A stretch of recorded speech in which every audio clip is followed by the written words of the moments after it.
Okay guys, so this has happened for the second time with Ziggy, and I filmed it once before.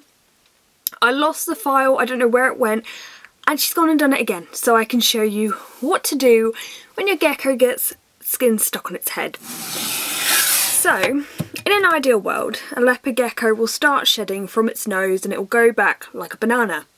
But that doesn't always happen. And sometimes, you alright Zig? Sometimes they get it stuck on their head. And also their feet, that's like the most common place. So what we're going to do is, it's essential that you pull it off. You might be wondering, at what point do I step in and help? It's when they look stressed out, they're struggling, especially if they're halfway eating it. You may sometimes notice they're trying to swallow the skin, but actually it's still attached to their head. And as you can see right now, I would step in. Now, regardless of whether your gecko is tame or not, you have to remove any unshed skin. It's okay, Zig. I know you better get out of my face! She looks like a lucha libre wrestler. Right. So, what we're going to do is, the best way to approach this is obviously to handle them and then peel downwards. So I'm going to try to do this whilst filming. It's very difficult.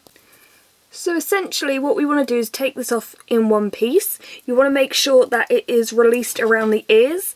If it's not out like it is here, usually it'll be popped out. What you don't want to do is rip it off whilst it's still attached in the ears, and also be careful around the eyes.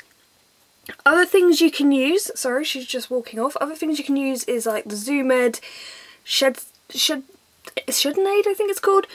If you're doing a whole natural thing of UVB, you can try the Arcadia Shed Support. But right now, what I'm going to do, she's got so much skin stuck on her, even on her tail. So what we want to do is get this off on one piece. So this is really difficult because I have to focus this myself. So what we want to do is get this. Sorry if this goes out of focus. Got a very stressed out gecko here too. So we're going to try to be as close to the actual head as possible, and we're going to just peel it, and you'll feel that they will move with, like move around obviously, because they don't like it, especially near their nose. So you just have to move with them. Try to get as close as possible, and you're just going to slightly peel. If you want to loosen it up a bit, you can always use water or saline. Okay, so we're going to keep close. The nose is always really tight skin. And I think we just got it off. And as you can see, she has actually been trying to eat it. So actually she's been trying to swallow this load of skin, and it's part of it's been attached to her head. So I'm just going to feed her that. So now I thought, since we have this tail issue, I'll show you how to get it off the tail. Now when I had Minnie when she was little, I just got her and she kept having really bad sheds on her tail. So you can imagine a gecko I have yet to tame had to have her tail like peeled.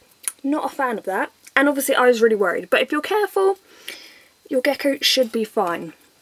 Once again, difficult to film, but simply you just pull it, try to get it off in one piece, and boom, it's off. I don't know if you saw that.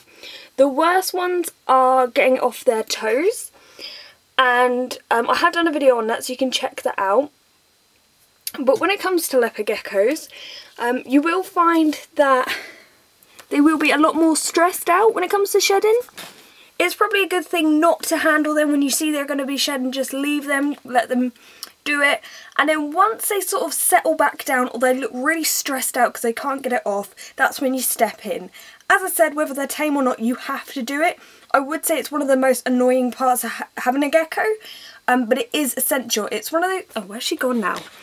It's one of those things that both of you hate. She doesn't like it having done to her. You don't like doing it, because I have sat there for like an hour once trying to get it off their toes. It's just infuriating.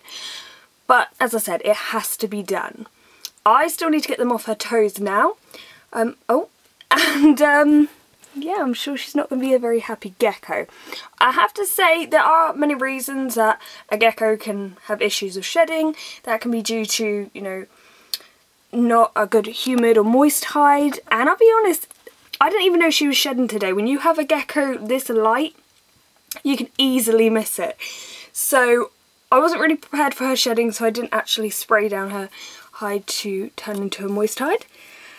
So that could be one of the things, but I think essentially what is causing all my geckos to have these really bad sheds is because they aren't really eating as they usually would, so they're not getting all the vitamins they need, and so they are having poor sheds. And that is actually what the Arcadia Shed Support is. It's like a bunch of vitamins and minerals that actually help around this point and hopefully should help out. And you can use it with the Zoomed Shed Aid, I believe. So yeah, if you want to stock up on stuff, try that out. But Ziggy is off again and I will be too. So thank you for watching today's video, guys. Here she comes, you can see her. There you go. Yeah, thanks for watching and goodbye.